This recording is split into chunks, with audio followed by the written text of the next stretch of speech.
This is the Minor Geek, also known as Vamp Mario. We are back with another model painting and review for Marvel Crisis Protocol. Sorry for the delay in being live today.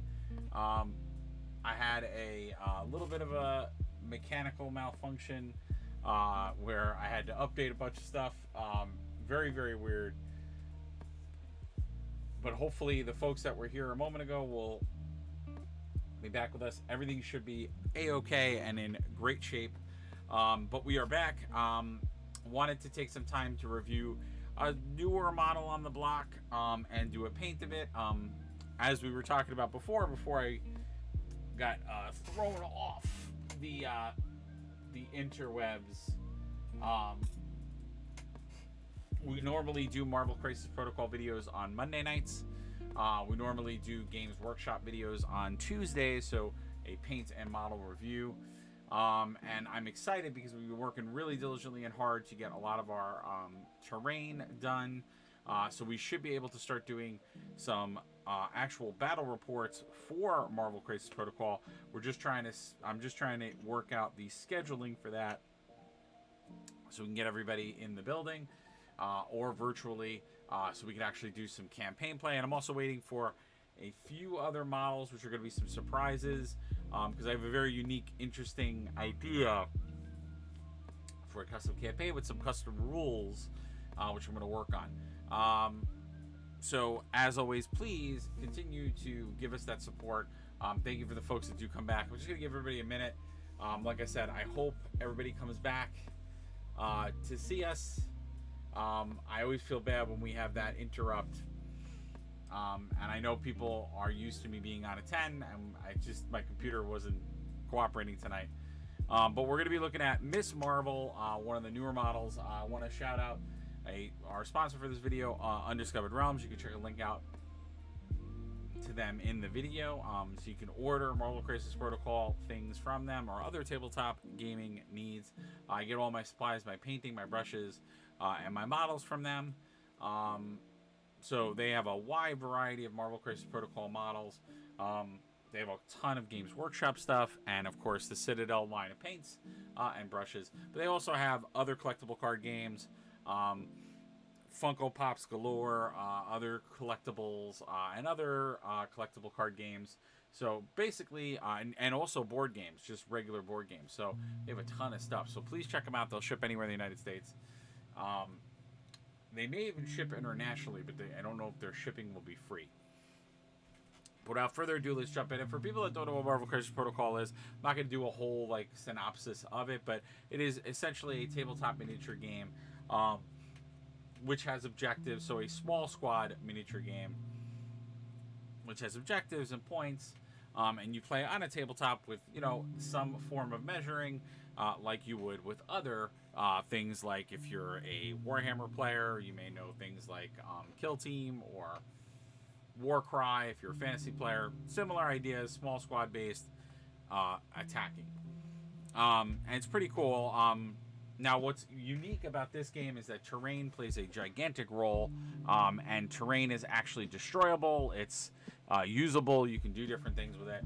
But we're going to be looking at Miss Marvel. I figured, as I was saying in the last start of this video before we got thrown off of it, they don't do the MCU versions of characters. They do tend to lean on the comic side of things.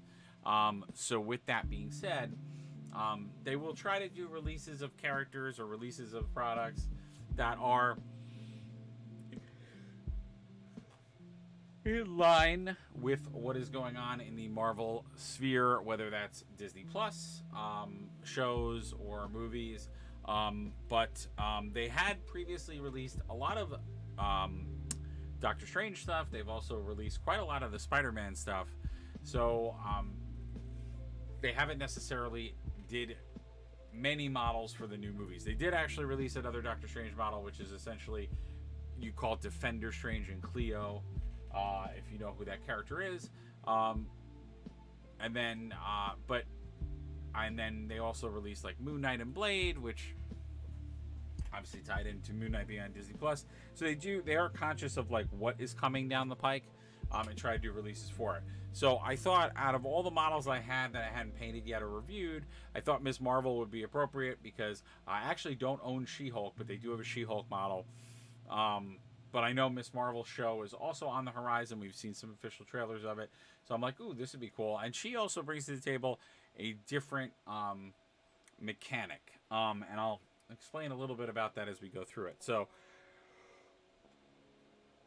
without further ado, I'm just going to move these to the side because these are other models I was going to talk about, but I wasn't going to necessarily focus the video on it. But let's look at Ms. Marvel. So Ms. Marvel, this was a $30 model, but you do get 2 models in the box, and we're going to talk a little bit more about it. So you can see the smaller version of Ms. Marvel and the larger version, because for people that don't know Ms. Marvel's power set, she's kind of like sort of a Mr. Fantastic, if you want to call her that, but it's a little bit more because she can get larger. So her power set is she can stretch her body, but she can also get larger in size. So a very unique character. She's part of the Young Avengers, and she is of course it's called Ms. Marvel because she loves Captain Marvel and takes on that mantle. She's also a very unique character because she comes from a more dynamic background, so she has a lot more dynamics to her, sort of like America Chavez from the Doctor Strange movie. I won't spoil the movie, but similar to that character, how she has like a more diverse background and kind of comes from a different area of the Marvel universe, which is pretty cool.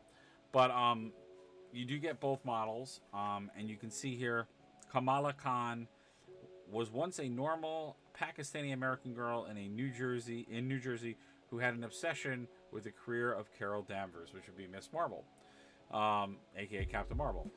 When she was a teenager, a cloud of Terrigen mist fell on the Jersey Shore. So Terrigen mist kind of creates a lot of the Inhuman characters, which she is sort of one of them. When she awoke from Terrigen, discovered she had metamorphic genetic power that allowed her to alter her appearance, regenerate from injuries, elongate her body, and alter her mass at will. So what's kind of cool, which a lot of people don't know, is she can disguise herself, which is a really cool thing. And she heroes like the Avengers and Champions, where her ideas. Yeah, so she has been on quite a lot of teams. And I'm excited because I have Miles Morales. I do have that model. I have her. So I do have quite a few of the characters. They haven't made the younger Nova character yet.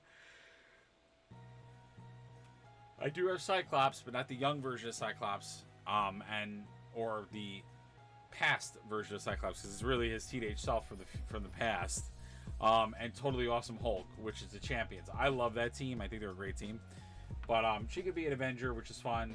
But we're going to talk a little bit more about her power set. So now, normally when I do these unboxing videos, I usually will unbox the model, but I actually didn't do that this time around. So we're going to review the 2 models that come in there. So we have the standard size model, which is kind of funny because when it's on the sprue, it literally is just her. So you just glue her right to the base and that's it. That's kind of her standard normal size. And we're going to paint these tonight. So we're going to actually go through the paint. But then this is her, as they call it, embiggened size. And I love the action of this. So you can see her making her fists larger. Just that action pose. She's actively crushing something. Because, again, she's increasing that mass, making her heavier. Just a lot of just action in the model. Again, the sculpts are amazing. They're awesome. And it was super easy to put together. So, again, literally didn't have to use the assembly instructions. Fit together. It's on the larger base. And we will talk more about the mechanic. Then you get a character card. You get some what they call affiliate cards or unaffiliated cards, which are like super powered cards or like super combos you can do. Not too crazy with it. And it's really interesting because there are no, so they're all unaffiliated. But you can see if Miles Morales is within 2 squares of Miss Marvel, normal, both characters may spend 2 power, each play this card. Miss Marvel normal transforms into Miss. When resolving this transformation within 3 inches instead of 1 inch, then place Miles within 1 inch of her. So you can.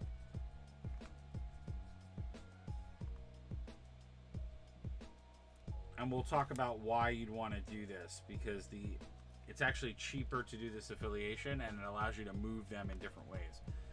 When an allied Captain Marvel, Carol Danvers, uses the Danvers Special superpower, binary form superpower, or the Rocket Punch attack, after the effect attack is resolved, an allied Miss Marvel may spend 3 to play this card. If Captain Marvel used the Danvers Special superpower, Miss Marvel may throw an interactive terrain feature or enemy character or size 3 or less within 2. It is a small throw. So this is pretty cool because that means you can hit someone with Captain Marvel, and then you can have her pick up who the person was hit or something else and hit them with it. So it's kind of like a combo attack. Binary form superpower Miss Marvel normal transforms into Miss Marvel. After transforming, push all enemy characters within 2 of Miss Marvel away short. So that's actually a way to create distance, which is pretty cool. If Captain Marvel used the Rocket Punch attack, Miss Marvel may advance towards the target. And that's really good because this can set you up for a combo so that if you activated Carol, you can then activate her and do something else. That actually is a really good attack. So pretty normal cards. You can see some awesome art in the back. And you pick these when you're creating your force, so you can have these cards to use during the game and the rounds that you have. And then her actual card is pretty cool because this model introduces a new idea to the game, which is you'll see normal, which is on this side, and then she has embiggened. So there are literally 2 different stats, and you can see that her stats get better. Her stats are the same, but what gets different is her height. Now, why is her height important? Well, height is a determination of how you can pick stuff up. So when she becomes height 4, she can, for the most part, pick up almost anything in the game and throw it at another character. So that gets us back to that interactive terrain feature, which is pretty cool. So she can pick up things like a newsstand or a larger object, cars, trucks, and just fling them at other people, which is size 4.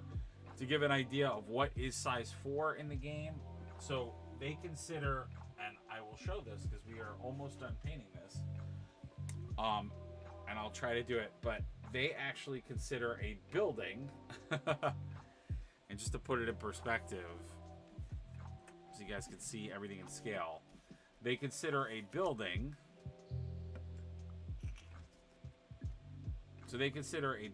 size 5. So she would not be able to pick up this building. Now, what's cool about Marvel Crisis Protocol is any terrain feature that they make, and hopefully I'll be able to show this really quick. Yeah, you'll see a big 5 on the bottom. So they actually put height sizes on terrain features. So it allows you to know what is size 5, what is the different sizes of terrain features. So that plays a role, like I said, in what people can pick up. So, like, for instance, the Hulk has a height of 4, so every character will have a different height. You can see a height of 2. So when she is normal size, she can't really pick up big things. And it kind of makes sense. So, Morpho Punch, that's a 0 attack. It's 4 away, so that means that's where she enlarges the fist and like throws it at you. After this attack is resolved, this character gains 1 power. If you roll a wild, you can push target size 2 or less before damage is dealt. They're pushed to small, so they can be pushed further away, which could be tactically to your advantage if you want to do a long range attack on them. Big in this character transforms, so you would be transforming and using the stats over here. Now again, the stats are shared, so her stats do not change when she is uh, big or small. So when you are basing her into your force, she's going to cost you 5. You figure out your pool for your force based on the scenario you're playing. So this is going to turn her into this. You have to spend 3 power to do that, and then you're able to access other things. Take out the trash. Choose an interactive terrain feature of an enemy character or an enemy character of size 2 or less within 3 and throw it small, so you can throw it at someone. Pretty awesome. In human, this character may re-roll 1 die in its attack or defense roll.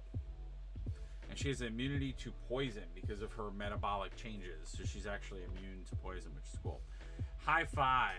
So that's going to cost 0. This is when she's bigger. So this is when you're transformed into the bigger model.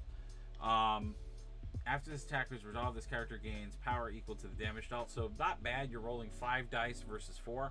So it's a little bit of a better attack, a little bit higher. The range is actually less, which is interesting. I would have thought it would have been more. This character may so she's got that inhuman on this side as well. Metamorphic. When making attacks, if the target character is smaller than the character, this character may reroll 2 attack dice. So that's pretty good because at size 4, most things are going to be smaller than her. Additionally, at the end of your character's activation... Oh...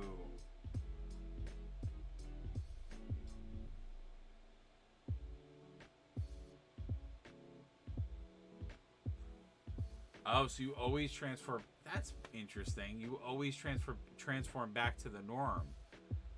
That's kind of annoying because you have to get. You don't get your.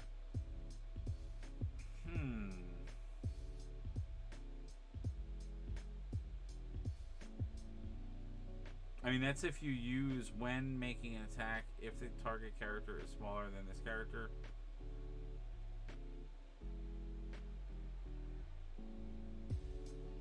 Okay, so if you do the reroll, you have to change back. That's interesting. I don't know why they would do that. This character may interact with an object token within 2 instead of the normal within 1. And then immunity to poison. Now, if she gets damaged, we flip to this side. None of that is different, and none of that is different. And so nothing changed on the damage side. Everything is the same. So it's interesting because you have the duality here, which is kind of like the way that Ant-Man and sort of the way that Wasp works too, which is interesting. But you have the damage and front side. So that's it. There actually are no tokens. It's actually one of the first models that didn't come with any tokens in the box, which I was like kind of thrown off by. But I thought it was pretty cool. So what we're gonna do is let's get painting on this sucker. So I am gonna use the box as a reference point. So I will be using that throughout this as just a reference because I do want to paint her in a more traditional way. So let me just get myself set here. And then we also have Lizard and I was about to say Kang the Conqueror, which is totally not right. Not Kang the Conqueror. Kraven the Hunter. Oh my God. Knowledge brain, not making it. I do have those models too. I actually was going to show you guys because we did actually do Kraven built. Kraven looks pretty damn awesome. I really do like him. So I may paint Lizard Men too because I have this sneaking suspicion that she's not going to take me that long to paint because her costume is pretty basic. It is not a very elaborate costume and there's not much I'm going to do. I do want her to be that more traditional you know, Miss Marvel character because she is, so I'm using Blood Angels Red for the sash, because she's a teenager, she's like a happy-go-lucky character, so I want her to have that like bright, nice color. I don't want to make her too like super gritty and real. I like doing that for some of the more veteran characters because, you know, I think about it and you think about like Captain America or Iron Man, like they're hitting a lot more larger threats. They're doing other stuff, so like it kind of makes sense to make them a little bit grittier. And I would love in the chat, like if you guys are, so of course if you're liking the content or you find this interesting, consider following the channel if you're not already doing that. And then if you are following the channel, I always tell people, remember to sign up for notifications so you know when we're live, because I have been trying my darndest and best to stick to our schedule, but lately there have been some days or nights where that has been a little challenging. So if you want to know exactly what we're up to, signing up for those notifications will be the best and most ingenious way to do that, because like I said, I've tried my best to stay on target, but I've had a couple of nights where I've had to either go on at a different time, or I've even had to go, I had to switch days for shows. So, I'm obviously diligently working on making that not a norm where we have to either cancel or not do shows when I, promised you guys, or do them based on the channel schedule. I'm trying to not have that happen, but there's been some unforeseen issues with that, so I do apologize, just because life has gotten a little bit more complicated as of late. So I do openly apologize about that. But like I said, the exciting thing about Marvel Crisis Protocol is that I am very, very close to having 100%, specifically 100% of the terrain painted. We have the maps already set up. I actually have the map set up for the table, so now we just got to get all the terrain pieces painted and props, which I am so close to getting that all done. And I have some really fun, exciting stuff planned. And then, like I said, I have some surprise models. Some of them I've shared.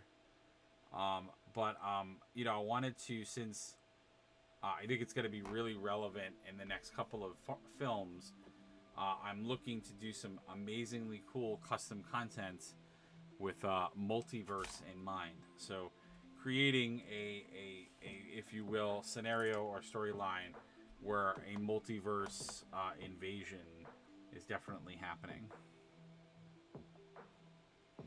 And again, I do not want to spoil any current stuff.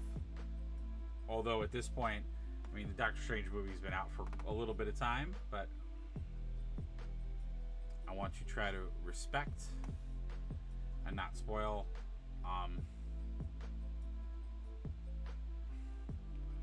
But obviously, it's not spoiling anything if we talk about, I mean, if you are Marvel fans out there, I'm sure you have seen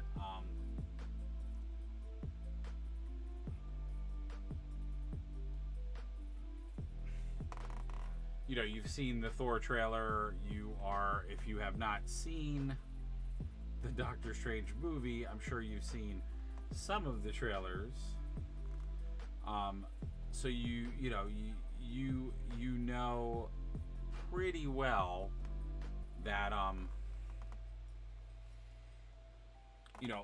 most or a lot of the films in this phase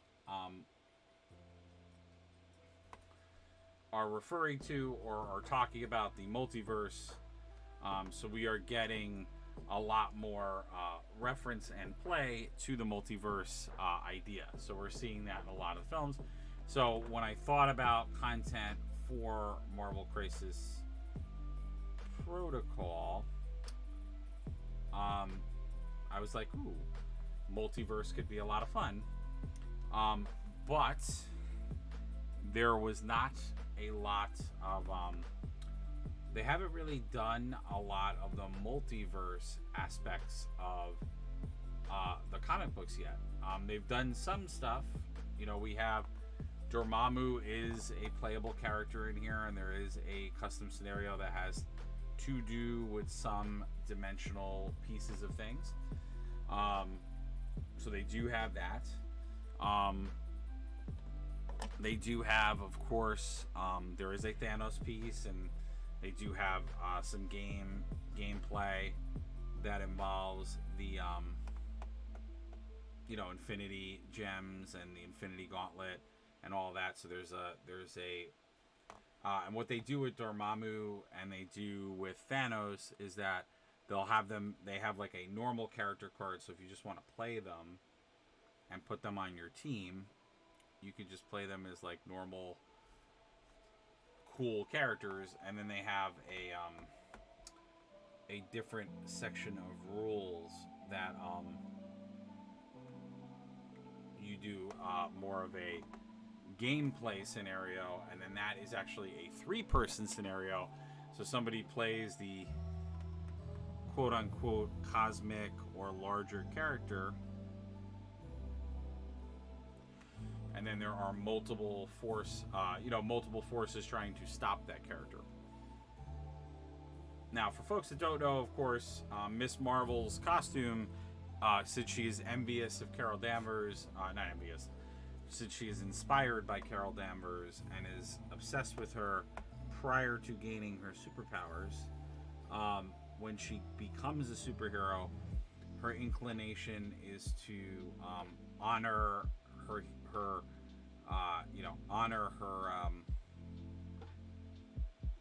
inspiration by taking on those same colors. So very, very cool that she gets to adorn the same colors as Captain Marvel. And then we mentioned that she is, of course, an Inhuman, or she is one of the Inhumans. Now, this is something that, now I'm going to say, may or may not be different in the TV series. So, why do I say may or may not be different? I say it may or may not be different because the trailer implies that it is not. There is an implication in the trailer that her powers work slightly differently than the comic book version. Now, what do I mean by it looks like it? In the Disney Plus trailer, it looks like they are giving her a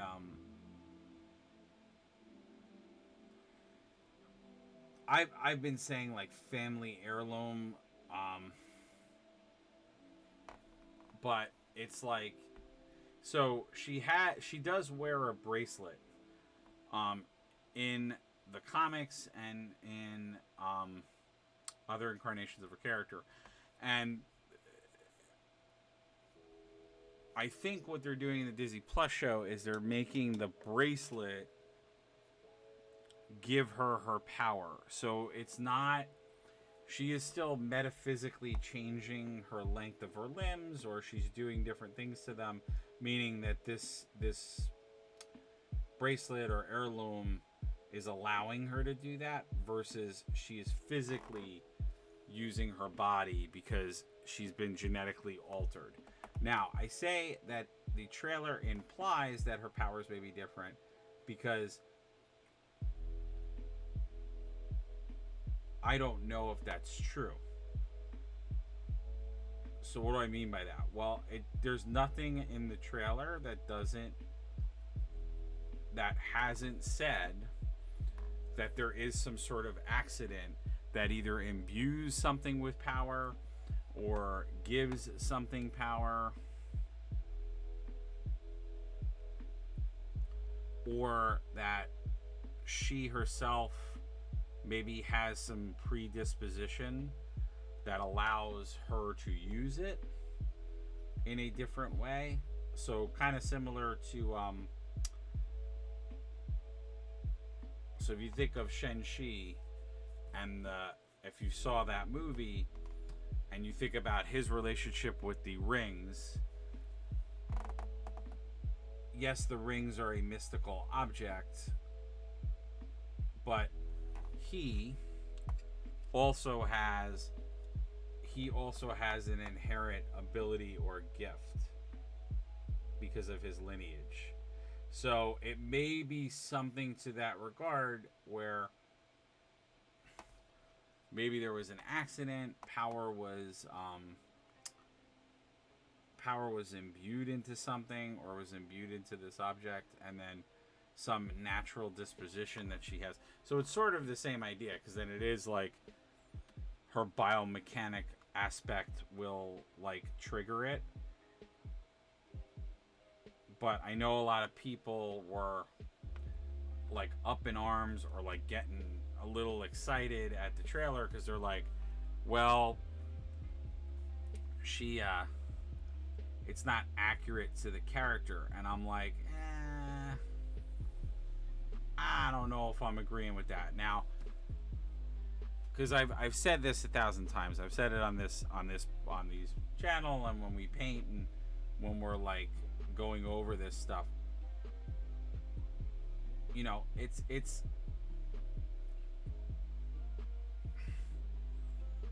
there has to be an aspect. This is too wet. There has to be an aspect of change. Like, there has to be some aspects of what they're doing that have to be a little bit different. And there's a couple of different reasons as to the why. So, the reality is, one, I always say it, is that the version of the character that you're seeing usually has to be... Okay. This is way... it's going to pull the wrong way. I'm just pulling that up. Yes, you guys are seeing I'm desperately trying to not have that, like, sit or pull. Yeah, there we go. Now it's doing what I thought it was going to do, which is now it's, like, splashing. So you got to be careful when you put a lot of water. The reason I put a lot of water sometimes is because what it allows me to do is exactly what I'm doing now, which is it allows me to go in and, you know, cover that area really well. But what it also does is when you have watery contrast paint like I just did, it will give you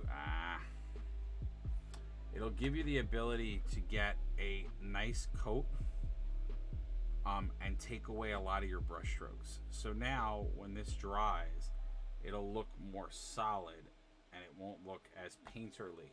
So you can already see, like here where I did something, it looks you see a lot of paint strokes. But this leg, you can see how nice, you're not seeing hardly any of those paint strokes. It just looks like a nice, and what it'll do is it'll pull at the bottom, like where the cuffs are, to give you like a gradation. So it's a little less painterly. Because one of the things I noticed about this model when I was like building it is, it's one of the things I was going to talk about, is that it's very smooth. So there's not a lot of like crevices or pores. So there's not a lot to traditionally like get your paintbrush on to create depth or angles. So you kind of are going to get, for lack of a better term, a very flat paint. It's going to be very flat the way it's going to paint. And then the other extra little bit of caveat with this is if you're going to use contrast, which I love using the contrast paint on the Marvel Crisis Protocol stuff because it's just very vibrant. You know, everyone's going to like when I say this. It gives a lot of contrast, hence the name of the paint. It works really well for superheroes because a lot of the superhero characters, I say it all the time, and especially with Atomic Mass Games, who makes Marvel Crisis Protocol, because they're leaning more into the the comics rather than the MCU versions. Although I will argue that some of their characters do look like the MCU versions, but that's because when they actually were making the movie versions of them, they actually did, in some cases, pull directly from more current comics. And then the other flip side is true. They actually started to make the comics, which you can probably understand why. they started making the comic books actually follow the designs of the MCU. So they did start to go in and redesign some characters to make them look more like their MCU counterparts, because they wanted, they wanted that recognition when people were reading the comic books, that it was like, it was more in line with the character. And some of it is look, but there is also quite a few. The Guardians are the biggest example of this, where they actually started tilting the characters, the actual like personalities, to more the personalities that were in the films, so that there would be a synergy there. I'm gonna probably do this in gold. I'm just doing it in yellow to give it, just to block out the color, because now we're gonna go into blue, but I have to wait on the blue. And what I'm gonna try to do, you guys will see what I'm gonna do. Since that blue is so dark, I'm gonna just paint all of the lining that yellow, so that when I go over it with the blue, I can just go into those areas, because she has that very nice trim on her costume. So I want to make sure that before I get that really, really dark blue,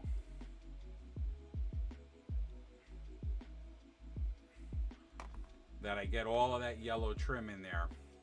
And this is what's cool about the contrast paints. So if you do light to dark, and I say this a lot to people, if you do your lights and then move into your darks, you can be a little bit sloppier like I am.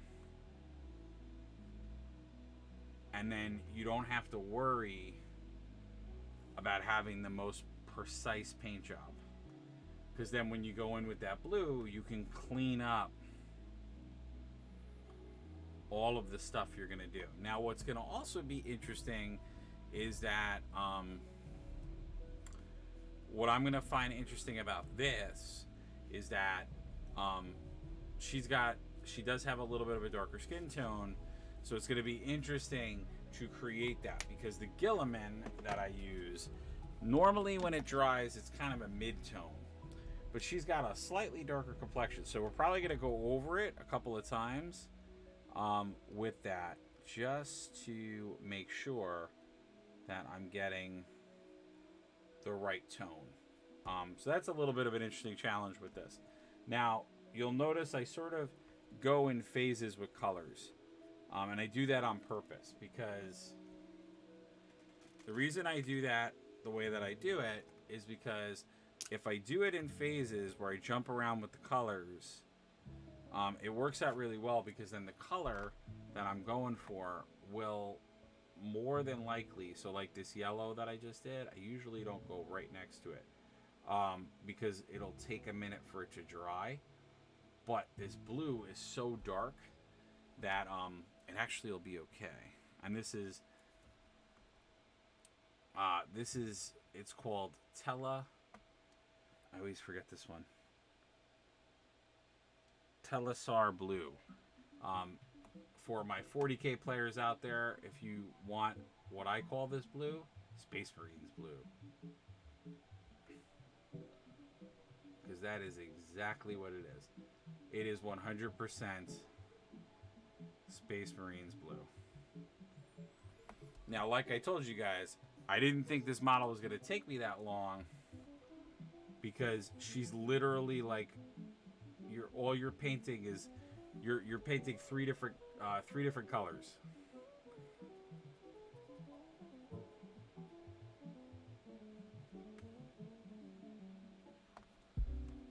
So as long as I don't go too crazy,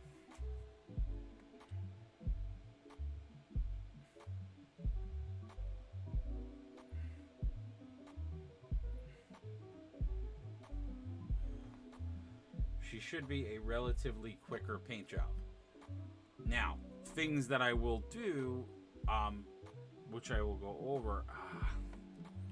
So remember how I said, if I don't do something stupid, here's where stupid's gonna start. So I want to avoid what I was just doing, which is having the blue go on top of the red, because it's just going to look really dark. What I would prefer to do is go back over that with the red. Now, what's also increasing my speed, or what's making this faster, is the fact that I'm also using a very big brush. But with this model, I can do that because she's a larger size model. So, like, if I was doing the smaller model, I wouldn't have been able to do that, because the smaller model, I would have had to use smaller brushes and it would take a little bit more time. So the larger sense of the model is definitely lending itself.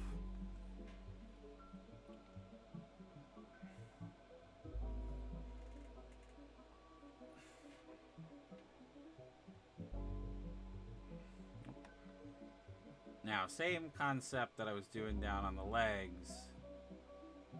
If I can be a little bit more,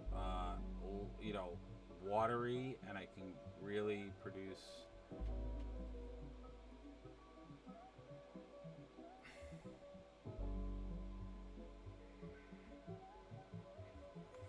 a flowing color, it's gonna help with the with when it dries, it not looking so painterly or have a lot of brush strokes. So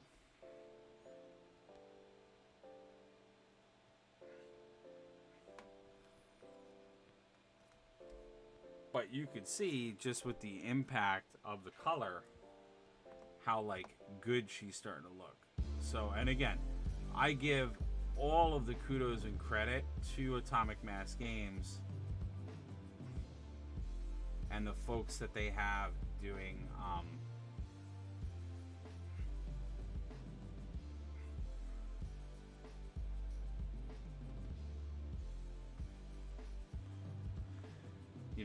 their sculpts and their model designs, because the model designs for this game, I say it all the time when I'm painting them, they're just so good. Like, they've done such a good job.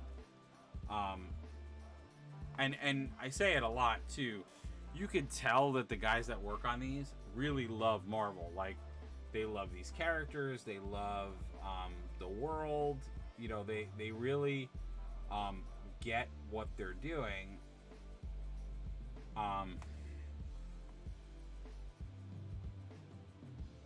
But then also the other piece to it too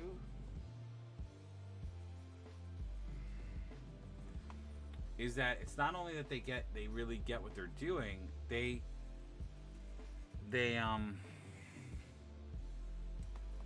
just make really smart decisions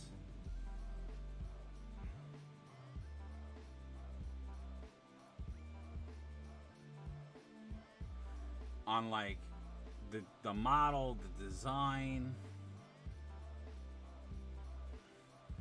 Like, it's just all really well done. Like, the way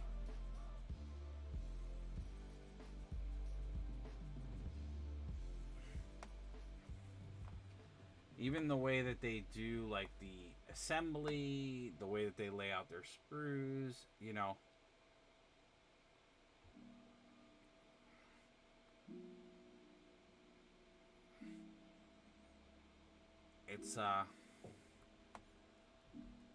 it's well done. It's very well done.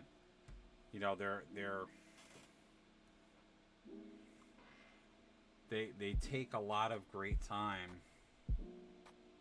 and care to do it right. And I say it a lot, and I say it with pride. Like,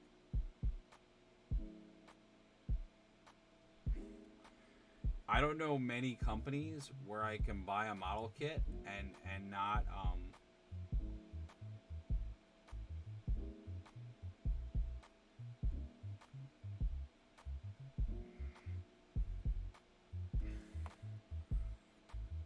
have to actively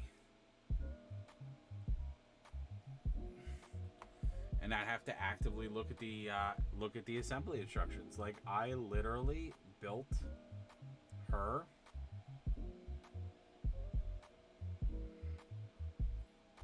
without actively looking at any instructions. Now you could already see some opportunities, and that's where like I definitely will have to do some retouching.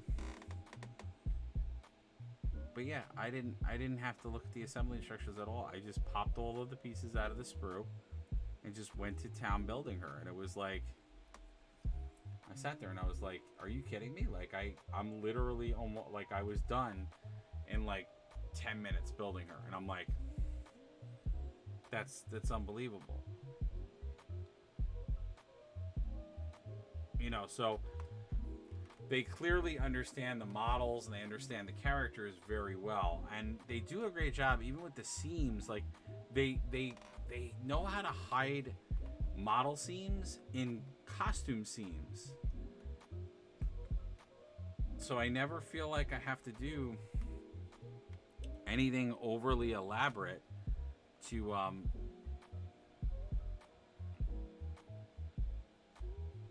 you know,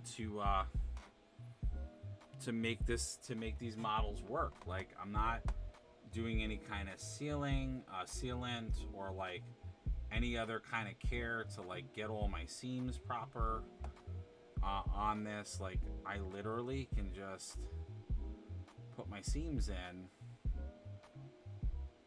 you know, just put it together, and I'm not like having to fix them with green stuff or like seal them up, or you know, it's just such a treat. And you know, and part of that is because what GW started to do, which I use them as an example just because out of everybody, like I at this point in my life, I don't think I can really, if it's not like basic troops, I probably can't put it together without the instructions, because I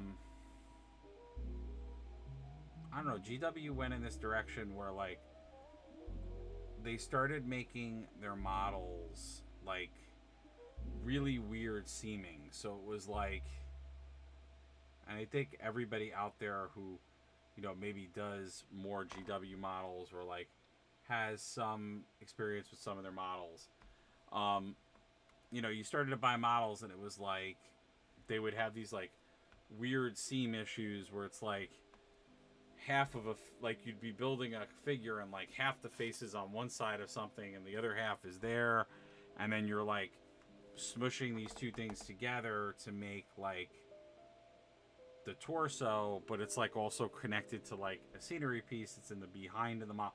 So like when you're putting it together, it's not as straightforward. Whereas with these guys, they're whoever lays out the models, they're getting dynamic poses, but the characters are still like, you're still building all of it in the same way. So they're still doing like, okay, cool. You have a torso, you have legs that attach to the torso, arms that attach to the torso. So when you go to like pop everything off the sprue, it's a very familiar process in model kit, because you're like, okay, cool. So I'm gonna build my torso, and then I'm gonna build my arms, and then I'm gonna build my legs. And there's no, it's just very much a frame of reference that you understand, but yet they're getting these dynamic different poses out of characters, but their model makers and designers are doing it with like similar assembly instructions. So like the only thing I could akin it to, or I could like give an example in other forums that I've seen, is actually like Lego. Like it's very much in that same vein where like if you are somebody who's built a lot of Lego sets, you're like, okay, we're building like a Lego path or a wall or an element, and like that element is the same as this other kit, but they also are adding maybe a couple of other steps, so it's making the kit a little bit different. So like that's the only thing I could probably relate it to that's like the closest.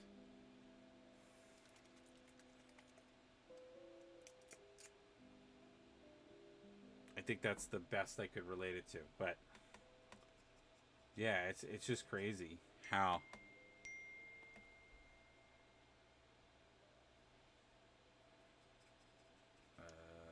Okay. One sec.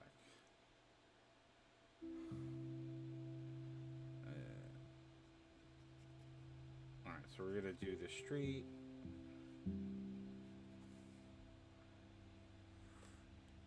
I'm doing Griffin Charger Gray for this.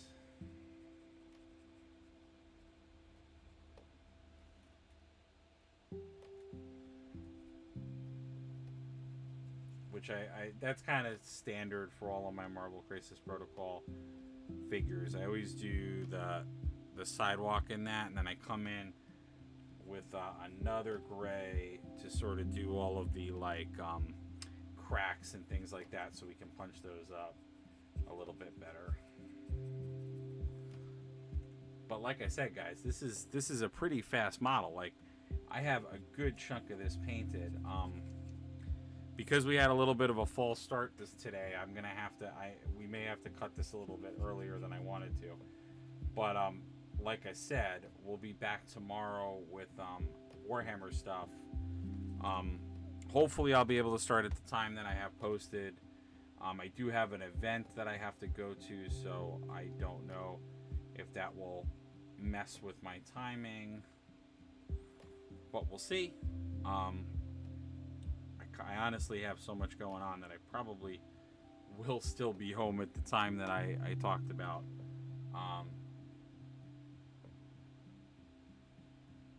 But I'll do my best. But we might start closer to the 10:30, 11 mark versus like getting on at 10. Just because I don't know if I'll have some things going on or different things that we got to take care of. So, but I think you guys are already seeing that this is looking pretty dope and pretty awesome. I'm super happy with the way that this is already coming out. Obviously, I'll have to do some more touch-ups. We'll do her hair.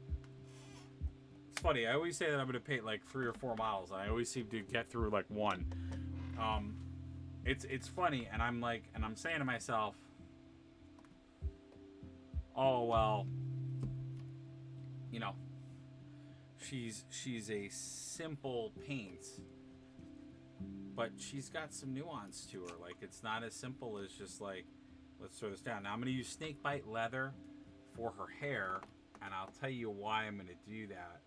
I mean, she has very dark brown hair in the comic books.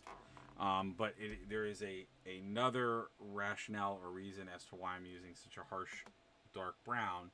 And the reason behind the why is because when I go to do her skin tone,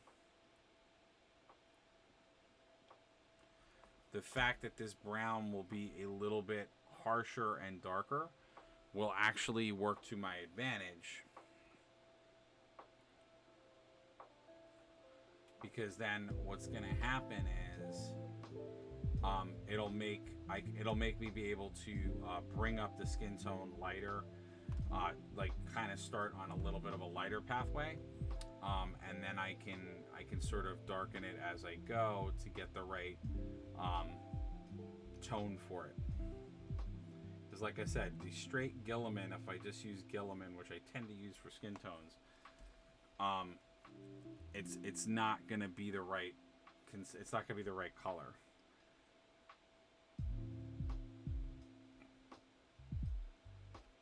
It usually goes on a little. It'll probably be actually too dark.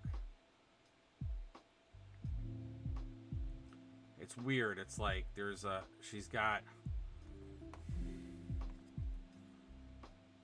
and even the snake bite, I'm probably gonna go back over it. Because as I'm seeing here, it's actually going on a little bit lighter than I thought it was going to go on.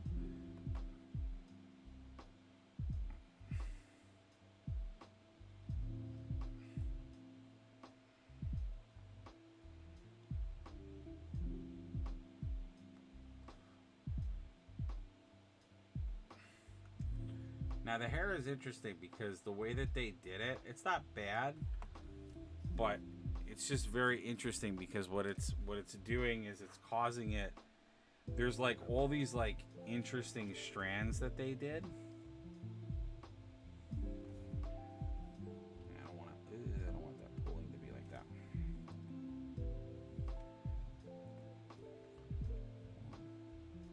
I need to brush that out. Because what happened now is that there's a little bit too much water in there. So if I leave that, what's going to end up happening is her hair is not going to, it's going to lose a lot of its detail. But I do like the way that it's a little bit darker. Because I do want her hair to be more on the brownish side. And less on the light, like tan side.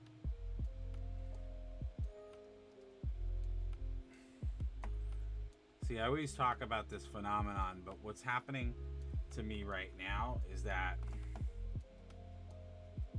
because her skin tone isn't colored in,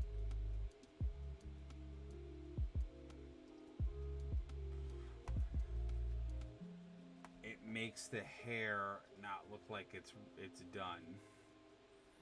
Because what your eye is doing is it's looking at the white areas where we don't have skin tone, and it's saying, oh, I can see, like, your eye plays tricks on your eyes when it can see the white. I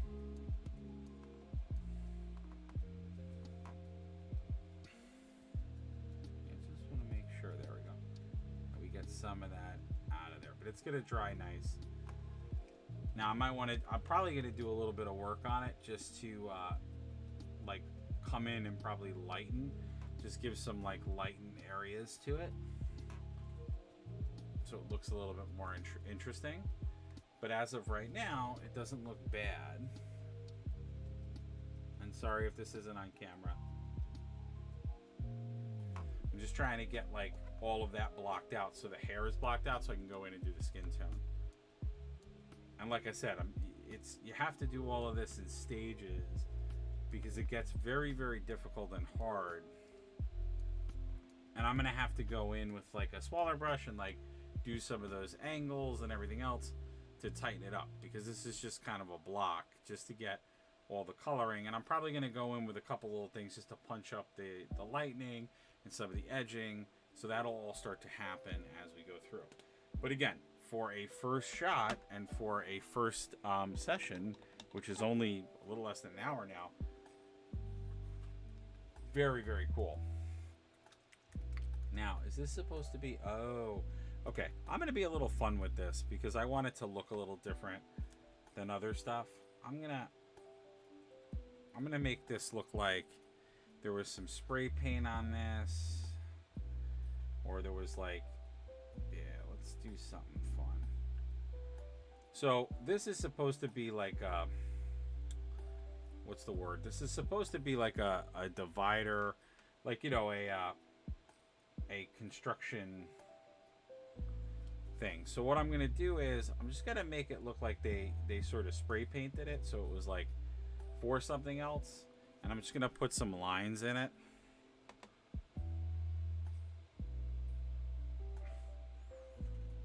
So it had like a little bit more character than just like a basic gray tan thing.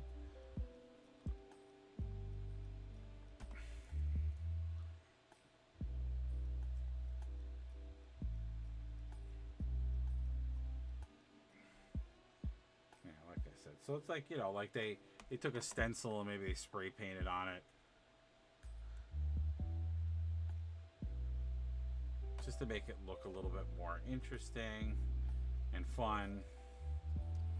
And then when that dries, I'll do the rest of it in gray, and I'll do some of the metal fastenings in a different color, because it just brings like some other aspect to the model and the base. So the base is a little bit more interesting. I always say it when I do my models, I don't want to go too crazy with the base, because I don't want the base to take away from the model, but I want it to look dynamic and interesting so that it looks like cool. And I was gonna say, whenever we're doing marble painting, all you folks out there in TV land, if you want to just talk about Marvel stuff or your favorite character, like, you don't have to jump into the paint side of things. If you just want to like talk about your favorite thing and what characters you like and all that stuff, like, you could totally do that. That's okay. Don't think because we're painting that's the only aspect we can talk about. We can talk about a bunch of other stuff. It's okay. Just getting this all painted in. And again, I will be bringing up, like I said, I'm gonna do like her thing in gold, and there's like, there's some fun stuff on there. So like,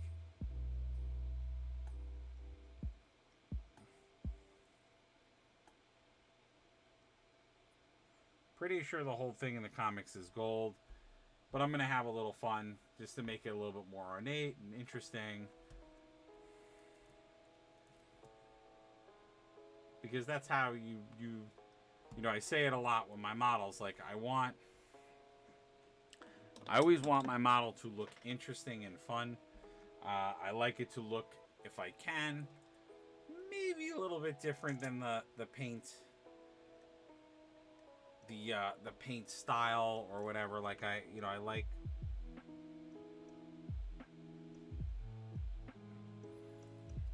like my models to look unique. I'm using Space Wolf Gray for that, just to do the rim of it a little bit differently. Like I said, I usually go into I'll usually use this also for the cracks, so the cracks will look they'll look a little deeper and they'll look a little bit more interesting. And I'll do these for like potholes, scuff marks, all kinds of other stuff. Just a little, like I said, don't want to go crazy on the base. I don't want the base to take away from my model, but you want to give it a little bit of love so that, it's got an interesting element. It's like, and I'm also doing the coloring there because she's like vibrant, she's young, she's part of the champions. Like, she tends to be, because she is a younger character, on younger teams. So I want to like uphold that.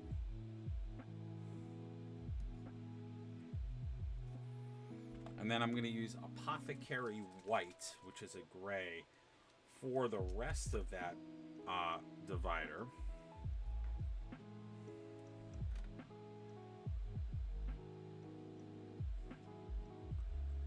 So that it will look different than the other stonework that's on here.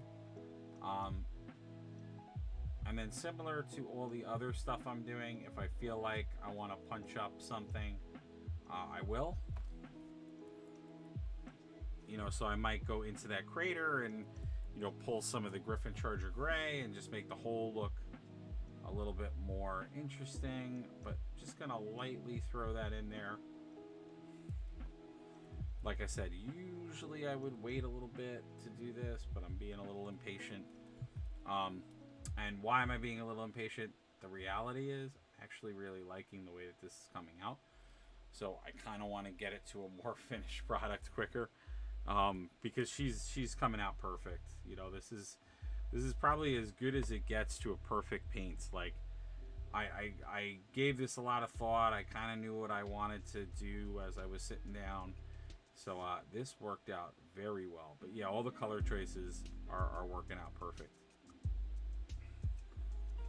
I really am enjoying it, and I like the way that we're landing the plane on a couple of things. Like I said, still want to embellish a little bit more.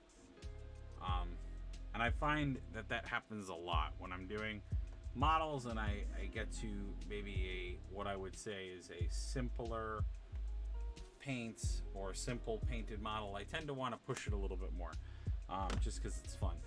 But so far,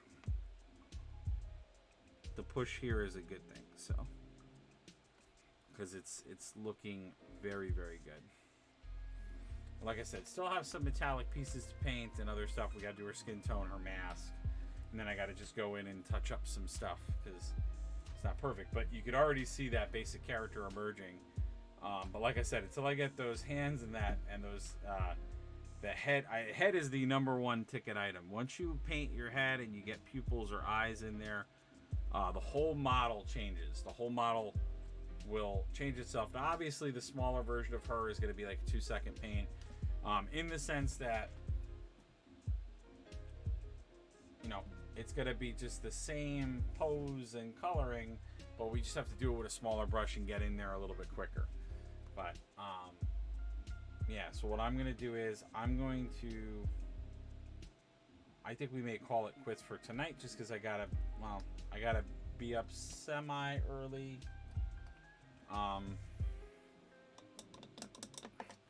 Tomorrow, or I gotta do a few things. So what we'll do is, like I said, we'll be doing our Warhammer painting tomorrow as well. I'll try to, assuming I could start earlier. I was hoping to go for about 2 hours tonight. Obviously that got screwed up because it took me like an hour to get everything sorted to get online, because we had some computer issues. But we'll definitely do our Warhammer painting tomorrow, and then maybe I'll do a bonus, if Wednesday works out. I'll do a bonus Marvel video, just so my Marvel Crisis Protocol fans can have a little bit more time with this, and we can do more on her, and then maybe we could switch over to Lizardman, and then I'll do the smaller Miss Marvel off camera. But I hope you guys enjoyed this review and painting. Like I said, I like how the Miss Marvel's coming out. We're going to do a few more things to push this, and you guys will see if you come back for next week's part 2. Or, like I said, my goal is to try to do it on Wednesday for y'all. So if you come back on Wednesday, you can see the part 2, because I'm probably going to try to come back and do more. As always, if you can check out my website and my Patreon. The Patreon right now is my indie comic stuff, but I will be launching some other things. I'm going to be pushing forward with that. It's been a tough little bit, but we're getting there. If you can give me a shout out there, both my website, you can check out my commission painting, and you can contact me for commission painting for models. I do a lot of different painting and offer a lot of different services. You can also check out my website for independent art and commissions that I do there, because I am an artist. So you can check that out. That's some monetary ways to support the channel, and obviously you can jump on the Patreon and support that. You literally sign up for $1 a month. It's literally just to give $1 to support us. The more we can get that monetary support, the more I can do this on a full-time basis for y'all. We do a lot of videos, and I'm trying to push the envelope, and it's because of your contributions and support I've been able to go further, but I want to really push into high gear and do more. So please come and see us. If you're already somebody who watches us and supports us, thank you so much. It's always great.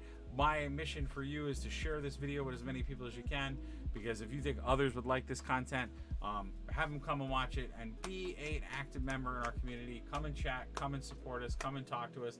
The show is always better if you talk and interact with me. I try my best to keep it moving and talking, but your contribution and things that you want are always appreciative.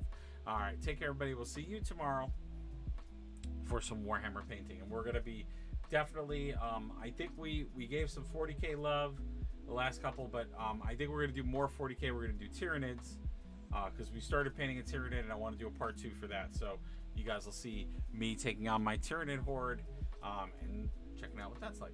All right, well, take care, everybody, and as always, please follow and sign up for notifications, and come and be with us live and chat. The more you do that, the more I get to affiliation with Twitch, and we can do even more stuff. I'm so close, but I need your support, so the more support, the merrier. The better people that come and see us, the better. So please share this with as many people as you can. All right, take care, everybody. We'll see you soon.